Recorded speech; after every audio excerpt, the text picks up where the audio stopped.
दिक्कत ये हो रही है कि आप प्रशासन का इस्तेमाल सिर्फ दबाव बनाने के लिए नहीं कर रहे हैं। हम लोग ये भी जानते हैं कि जिसकी सत्ता रहती है थोड़ा बहुत वो दूसरों को परेशान करता है। आप यहाँ देखिए, धनसुराज के जो लोग होटलों में रुके हुए हैं, अपने खर्चा से भी आए, अपना पैसा लगाकर कोई कार्यकर्ता पार्टी के लिए आया है, हर दिन होटलों में रेड हो रहा है। जरा हमको इलेक्शन कमीशन या प्रशासन ये बताए कि भाजपा के लीडर यहाँ पर क्या आकाश में रह रहे हैं? उन होटलों पर रेड क्यों नहीं हो रहा है? उनसे क्यों नहीं पूछा जा रहा है कि आपका बिल कौन दे रहा है?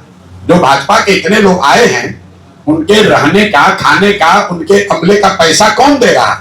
ये भी तो बताइए।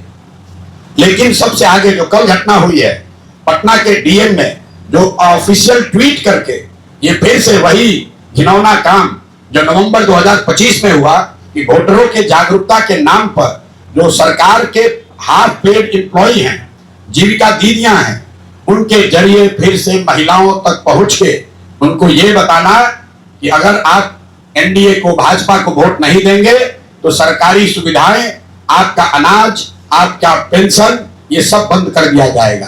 कल पूरे दिन हम लोग को ये सूचना आती रही है कि किस तरीके से जीविका दीदियां बैठके करके घर घर जाकर लोगों को बता रही हैं कि अगर आप भाजपा को वोट नहीं करेंगे तो आपका सरकार से मिलने वाली आपको सारी सुविधाएं बंद कर दी जाएंगी।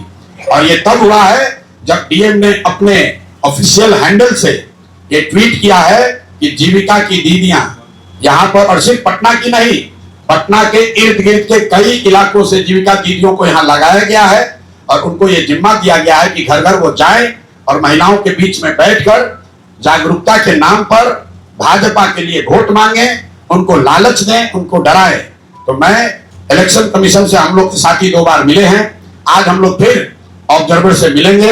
उन्होंने जहां हमारे साथियों ने जो बताया है कि कल उन्होंने कहा है कि वो बिल्कुल आश्चर्यचकित हैं, क्योंकि चुनाव में सरकारी कर्मचारी भाग ले सकते हैं, चुनाव में जनता भाग ले सकती है। अर्ध सरकारी जीविका की जो दीदियां हैं, ये सरकारी कर्मचारी नहीं है, और इनका चुनाव में इस तरह से भाग लेना, उनको ऑफिशियली हिस्सा बनाना, ये सरासर बेईमानी है बिहार के लोगों के साथ, लोकतंत्र के साथ और बाकीपुर के साथ। तो आज हम लोग इलेक्शन कमीशन के पास जाएंगे, उनको ये अंतिम 24 घंटे का मौका दे रहे हैं।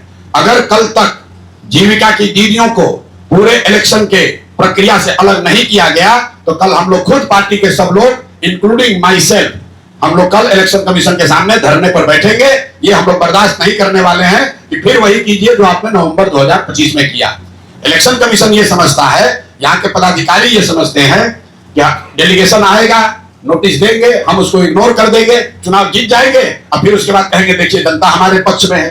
भाई, यहाँ पर भाजपा बिल्कुल हार रही है। अगर नहीं हार रहे हैं तो कल तक ये कह रहे थे कि कुत्ता बिल्ली को भी खड़ा करेंगे तो बाकीपुर जीत जाएंगे। आज इतनी घबराहट है कि पूरी की पूरी भाजपा लगी हुई है। लोग घर घर जा रहे हैं, किसी को समझाया जा रहा है, किसी को डराया जा रहा है, किसी को खरीदा जा रहा है, पैसा खुलेआम बांटा जा रहा है, ये सब हो रहा है। हम लोग इस पर ऑब्जेक्शन कर रहे हैं, लेकिन हम ये मानकर चलते हैं कि भाजपा ये सब करेगी।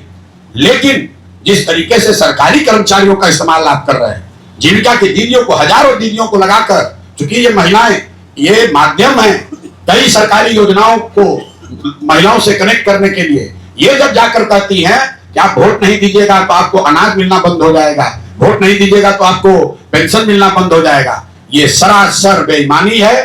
मैं जानता हूं कि अभी भाजपा वाले बोलेंगे ये लोग हार रहे हैं इसलिए बोल रहे हैं। भैया, ऐसा है कि हारने का नहीं, हार आप रहे हो, इसलिए हर दिन एक नया हथकंडा अपना रहे हो। जैसा रामबली जी ने बोला, पहले आपने 6000 कार्यकर्ताओं को लगाया, फिर आपने 200 एनडीए के विधायकों को लगाया, फिर सारे केंद्रीय मंत्रियों को लगाया, सबसे बात नहीं बनी तो अभिनेताओं को उतारा है।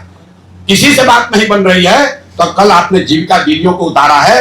कल मुख्यमंत्री की बैठक हुई, कल सभा हुई है, आप सब पत्रकार वहां हैं, जरा जाकर देखिए कि कितनी जीविका की महिलाएं उस बैठक में आई हुई।